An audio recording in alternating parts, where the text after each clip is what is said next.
Monsieur Brossard.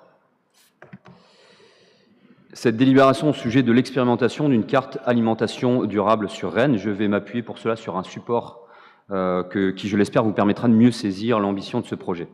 Je reviens régulièrement au sein du conseil municipal sur les enjeux autour d'un accès digne à une alimentation choisie et sur l'importance de favoriser une alimentation bio et locale. Nous le savons, l'alimentation est au cœur de notre rapport à soi, aux autres, à notre environnement et à ce titre un enjeu important en matière de santé publique, d'égalité, de cohésion sociale ou de transformation écologique de notre système alimentaire. Sur les enjeux écologiques, justement, je ne crois pas utile d'y revenir trop longuement. Les derniers débats au sein de Rennes Métropole au sujet de la règle d'interdiction des herbicides de synthèse sur le bassin versant de la Vilaine ont été un moment de clarification de ce que notre majorité, au sein de la métropole comme au sein de la ville, défend en matière de santé publique ou de préservation de la biodiversité. Il faut aussi écouter les scientifiques et professionnels de la santé qui se mobilisent actuellement contre la loi du plomb et qui expliquent combien la transformation de nos pratiques agricoles et de nos modes de consommation sont une nécessité pour le bien commun. Au-delà de ces enjeux écologiques, il nous faut regarder les questions sociales et de santé au cœur de notre rapport à l'alimentation. Et force est de constater que bien manger est encore un privilège. En France, l'accessibilité à une alimentation saine et durable n'est effectivement pas garantie et la qualité de l'alimentation souvent un facteur aggravant de santé. Les chiffres sont en effet sans équivoque.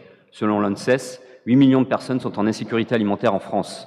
Une personne est en situation d'insécurité alimentaire lorsqu'elle n'a pas un accès régulier à suffisamment d'aliments sains et nutritifs pour une croissance et un développement normaux et une vie active et saine. Rajoutons à ce constat, la moitié de la population est en surpoids et 10 millions d'adultes sont en situation d'obésité, tandis que le diabète, qui touche plus de 4 millions de personnes, poursuit sa progression.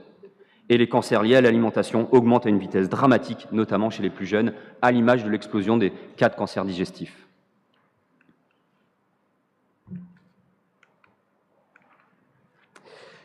La réponse apportée jusqu'ici en matière d'insécurité alimentaire en France reposait justement sur l'aide alimentaire. Mais est-ce la bonne réponse? Si l'aide alimentaire est nécessaire pour répondre à l'urgence, elle n'est pas une réponse au problème systémique de notre modèle agricole et alimentaire, et nous constatons, en étant au plus proche des structures de l'aide alimentaire, une explosion de la demande et des difficultés de plus en plus importantes d'assurer des approvisionnements alimentaires avec des produits sains et équilibrés. C'est là que prend tout son sens certaines initiatives que nous portons, favorisant l'installation de fermes coopératives comme la ferme du Turfu sur la Prévalais, qui mène un projet ambitieux, produire une alimentation de qualité avec et pour les personnes sans abri, accompagnée par l'association Cœur Résistant. Car ce sont les plus pauvres qui sont majoritairement en première ligne face à l'insécurité alimentaire. Une étude ABENA 2, conduite en 2011 et 2012 au sein des structures d'aide alimentaire en France métropolitaine, a décrit un état de santé préoccupant des usagers de ces structures, avec des prévalences de pathologies liées à la nutrition, particulièrement élevées par rapport à la population générale. Cette situation est catastrophique pour notre société car ce sont au moins 19 milliards d'euros, comme vous pouvez le constater sur la projection, qui sont dépensés par an pour compenser et réparer les impacts négatifs du système alimentaire sur notre santé, notre société, notre environnement. Il faut donc agir directement sur les causes structurelles de cette situation, et ces causes sont connues. Manque de ressources financières des ménages modestes, mauvaise qualité des produits et présence de substances toxiques ou à risque dans la majeure partie des aliments proposés, régime alimentaire déséquilibré. Deux récentes études indiquent que 80% de la population ne mange ni assez de fruits et légumes, ni suffisamment de légumineuses. Est-ce la faute pour autant des consommateurs? Les études scientifiques et celles publiées par les institutions expertes comme France Stratégie et l'IDRI sont formelles. La responsabilisation du consommateur ne permettra pas d'inverser la tendance. Pour améliorer l'accès à une alimentation saine, durable et choisie et garantir le droit à l'alimentation de tous, les pouvoirs publics doivent agir sur l'amont et l'aval de la chaîne alimentaire. D'une part, il est indispensable d'accompagner les agriculteurs vers des pratiques agricoles rémunératrices, économes en intrants, respectueuses du bien-être animal et qui préservent les écosystèmes. Soulignons à ce titre l'importance de la commande publique pour favoriser et développer l'agriculture biologique ou les politiques telles que celles menées à l'échelle de notre métropole dans le cadre du plan alimentaire territorial ou à l'échelle d'eau du bassin rennais dans le cadre de terres de source. De l'autre, il faut transformer l'offre et les environnements alimentaires, c'est-à-dire l'offre et la mise en avant des produits en magasin, les produits sur lesquels porte la publicité et le marketing, tout en rendant les produits sains et durables plus accessibles sur le plan économique. À travers son plan alimentaire durable, la ville de Rennes défend un accès digne à une alimentation de qualité pour toutes et pour tous, en particulier les plus fragiles, une politique de l'assiette au champ qui doit permettre d'influer sur les 4 dimensions d'une alimentation saine et durable. C'est ce constat qui nous amène aujourd'hui à défendre une démarche pour expérimenter un accompagnement auprès des plus vulnérables et agir sur l'accès financier aux produits durables. Les problématiques, je viens très largement de les évoquer.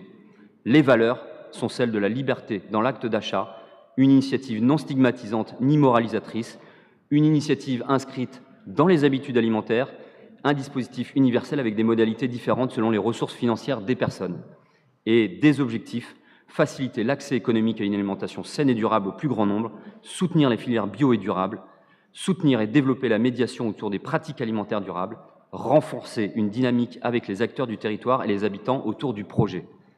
Nous travaillons donc depuis plusieurs années sur un projet de carte alimentation durable issu de la concertation et de la coopération de nombreux acteurs impliqués dans le projet et rassemblés autour d'un comité transversal que je vais détailler par la suite.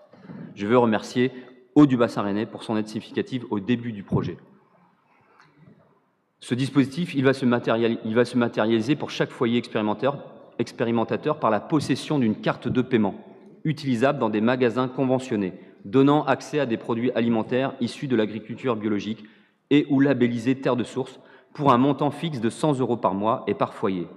Les 240 foyers participants seront scindés en 2 groupes qui testeront la carte pendant 6 mois à tour de rôle, portant la durée de l'expérimentation à 1 an. En parallèle, les participants auront accès à une programmation d'ateliers autour de l'alimentation durable pour faciliter l'appropriation de nouvelles habitudes alimentaires. Les bénéficiaires seront des foyers de 3 à 5 individus dans une limite de quotient familial inférieure ou égale à 600 € et vivant sur les quartiers de Bréquigny, du Blône et Champmanceau. Ces critères ont été décidés collégialement après un travail réalisé avec la Caisse d'allocation familiale d'Ille-et-Vilaine et au sein d'une gouvernance réunissant de nombreux partenaires que je vais vous décrire très rapidement. La SIC Terre de Source, qui vise à mieux accompagner et soutenir les fermes qui s'engagent à protéger l'eau et l'air, les acteurs agricoles et les structures qui les représentent, les associations de l'alimentation durable et associations de quartiers qui partagent une proximité et une connaissance des habitants des quartiers concernés par le projet et une expérience de la médiation sur des sujets alimentaires, les acteurs sociaux avec leur connaissance approfondie des sujets de précarité et d'accès à une alimentation saine au sein de notre territoire, l'ensemble des maillons du système alimentaire, commerce, artisans et distributeurs, et qui sont des éléments essentiels à tout projet d'amélioration de l'accessibilité alimentaire. Les acteurs de la recherche et leur capacité à identifier et mesurer les impacts de ce projet porteur de sens. Enfin, la ville de Rennes et ses services pour assurer la coordination et le pilotage opérationnel du projet en s'appuyant sur ses compétences techniques et spécifiques en interne. Je veux à ce titre saluer l'investissement des agents de la ville de Rennes au sein de la direction des moyens d'achat et de la direction des solidarités. Grâce à eux, une réflexion collective s'est engagée sur de nombreuses thématiques comme le modèle économique de la carte, les commerces à impliquer et définir les bénéficiaires de la carte ou comment les recruter. Nous nous rencontrons chaque mois pour faire état de l'avancée du projet et construire ensemble des propositions autour des orientations pour le projet. Je veux remercier d'ailleurs mes collègues qui accompagnent cette réflexion. Leur présence à nos côtés est très importante. Un premier test sera mis en place en avril 2026 pour une durée d'1 an dans les quartiers du Blône et de Bréquigny, Champmanceau et Cloteau. Une expérimentation complémentaire de la distribution de paniers bio pour les femmes enceintes qui est organisée sur les quartiers nord de Rennes. La charte partenariale du projet Carte Alimentation Durable que je vous propose d'adopter ce soir vise donc à affirmer collectivement les valeurs portées par le projet et poser les engagements de chacun des acteurs impliqués dans la mise en place de ce dernier. Cette expérimentation est un premier pas vers un déploiement territorial. Elle vise à démontrer l'intérêt du projet pour notre territoire sur plusieurs aspects.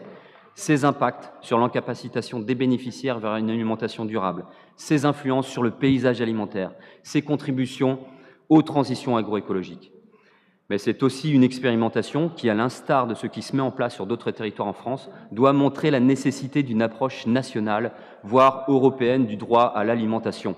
Un droit qui devrait être inscrit dans notre Constitution et assuré par une sécurité sociale de l'alimentation que nous sommes de plus en plus nombreux à appeler de nos vœux. Mais on ne changera d'échelle qu'en réussissant ces expérimentations et en les évaluant pour en démontrer l'intérêt d'un droit à l'alimentation. J'en profite pour remercier l'association Sécurité sociale de l'alimentation 35 qui participe à nos réflexions et milite en faveur de cette démarche. Également remercier l'ensemble des associations parties prenantes de ce projet ainsi que les services de la ville de Rennes qui portent ce projet. Je serai enfin particulièrement heureux que notre ville et notre municipalité soient à l'initiative, via la carte alimentation durable, d'un nouveau contrat social et dans le brouillard que constituent les renoncements actuels en matière de santé publique et de protection de l'environnement, donner un cap clair. Notre santé doit être notre priorité. Merci pour votre écoute et votre patience.